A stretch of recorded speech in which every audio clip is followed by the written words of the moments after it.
하루아침에 모든 걸 잃는다면 우리는 과연 얼마나 버틸 수 있을까요? 54세 대기업 인사팀장. 이름만 들어도 안정적이고 많은 사람들의 인생 목표가 될 법한 자리입니다. 하지만 그가 퇴직 후 겪은 일은 누구에게나 닥칠 수 있는 현실이었습니다. 회사를 떠난 순간 자신의 이름도 역할도 존재의 이유도 함께 사라졌다고 느꼈다고 합니다.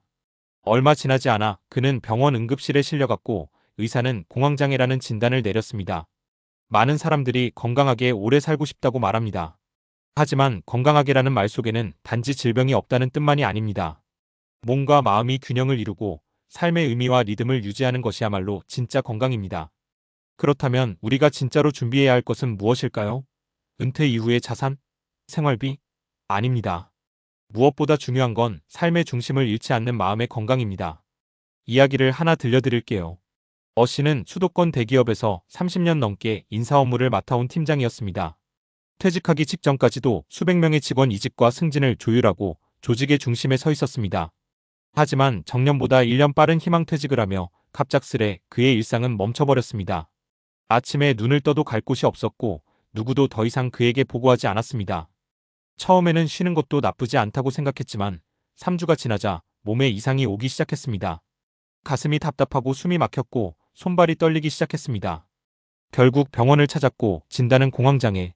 원인은 역할 상실감이었습니다. 사회적인 역할이 사라지자 정체성마저 흔들렸고 마음이 무너졌던 것입니다.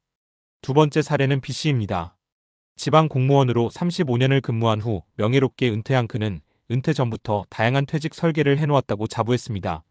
퇴직금으로 상가 투자를 했고 취미로 등산 모임도 꾸려놓았으며 건강도 남들보다 나쁘지 않았습니다.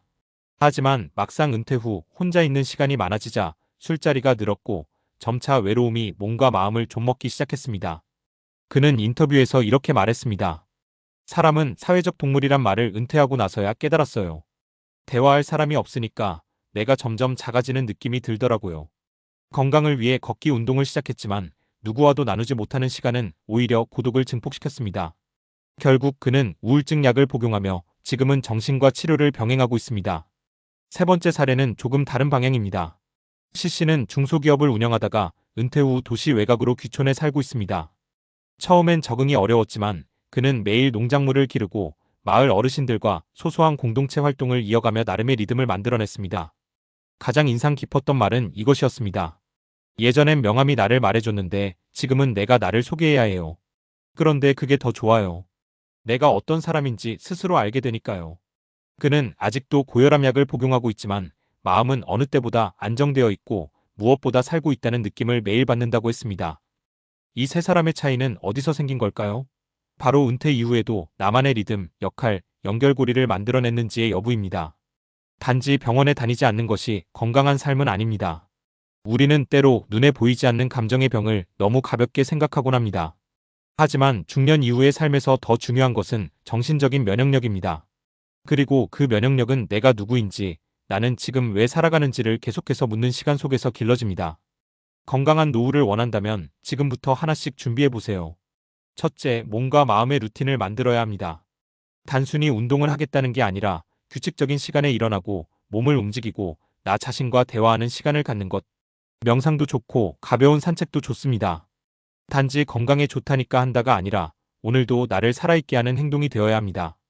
둘째, 사람들과의 연결고리를 놓지 마세요. 우리는 너무 자주 귀찮다, 혼자가 편하다는 말로 사람을 멀리합니다. 하지만 혼자는 결코 오래가지 못합니다. 소소한 대화, 짧은 만남, 내가 누군가에게 필요한 존재라는 느낌이 건강한 삶을 지켜주는 힘이 됩니다. 동호회나 자원봉사, 마을 커뮤니티 등 작은 연결부터 시작해보세요. 셋째, 나만의 역할을 새롭게 설정하세요. 직장에서의 역할이 끝났다면 삶의 다른 무대에서 새로운 역할을 만들어야 합니다. 손주의 보호자, 동네의 멘토, 작은 글쓰기 모임의 리더 또는 유튜브 채널 운영자도 좋습니다. 핵심은 누군가를 위해 내가 할 수 있는 일이 있다는 감각을 가지는 것입니다. 이 세 가지를 꾸준히 해나간다면 단지 병에 걸리지 않는 수준이 아니라 스스로 살아있음을 느끼는 건강한 삶을 살 수 있습니다. 여러분, 은퇴는 끝이 아닙니다.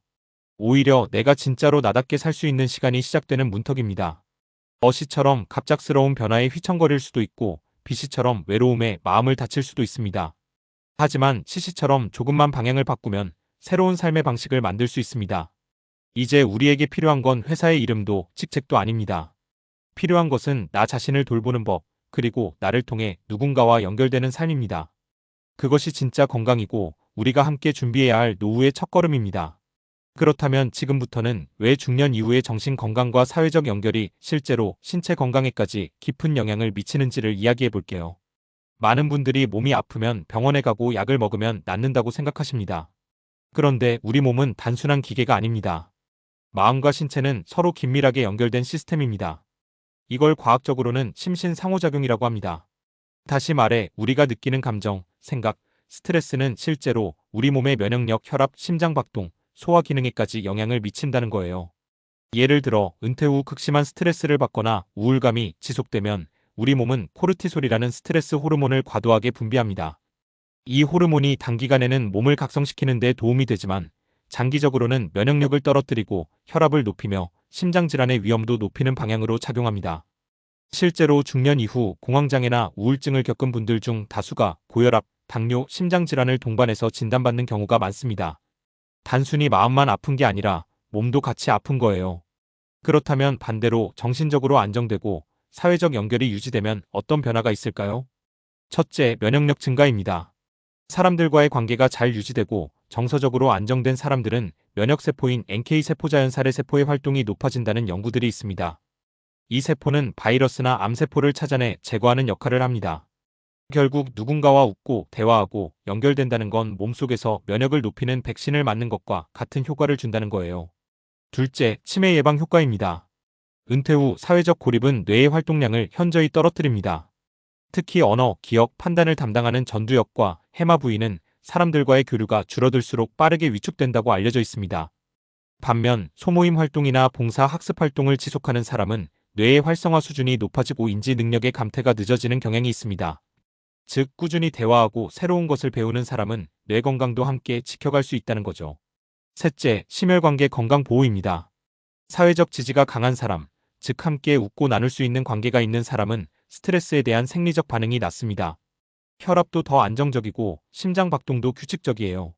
실제로 심장병 수술을 받은 환자 중에 가족이나 친구 등 지지체계가 단단한 사람일수록 회복 속도가 빠르고 재입원율이 낮다는 데이터도 있습니다. 마음의 안정이 심장의 안정을 부른다는 거죠. 이처럼 우리는 단지 혼자 잘 먹고 잘 사는 것만으로 건강해질 수 없습니다. 몸과 마음은 연결되어 있고 사람과 사람도 연결되어야 진짜 건강이 완성됩니다. 그렇기 때문에 지금 가장 필요한 건 퇴직 이후 무엇을 하느냐보다 누구와 연결되어 있느냐입니다. 여러분에게 지금 가장 오래 연락 안 한 사람은 누구인가요? 혼자 밥을 먹는 날이 몇 번인가요? 누군가와 감정을 나눈 게 언제였는지 기억나시나요? 지금이라도 늦지 않았습니다. 하루 10분, 전화 한 통. 동네 마트 사장님과 나누는 인사 한마디. 이런 작고 사소한 연결들이 바로 여러분의 몸과 마음을 지켜주는 방패가 됩니다. 그리고 무엇보다 스스로에게 물어보세요. 나는 지금 어떤 상태인가? 나는 괜찮은가? 이 질문을 회피하지 않는 용기, 그 용기가 바로 건강의 시작입니다. 건강한 삶은 특별한 무언가로 이루어지지 않습니다. 그저 매일의 감정과 몸을 잘 살피고 누군가와 함께 나누는 일상에서 시작됩니다. 지금 이 영상을 보고 있는 당신, 혹시 오늘도 혼자 견디고 있다면 이 말만큼은 기억해 주세요. 당신이 무너지지 않기를 누군가가 기다리고 있습니다. 그리고 그 누군가가 때로는 바로 여러분 자신일 수 있습니다. 그러니 오늘은 마음을 돌보는 하루, 몸을 위하는 하루, 그리고 누군가에게 따뜻한 인사를 건네는 하루가 되기를 바랍니다.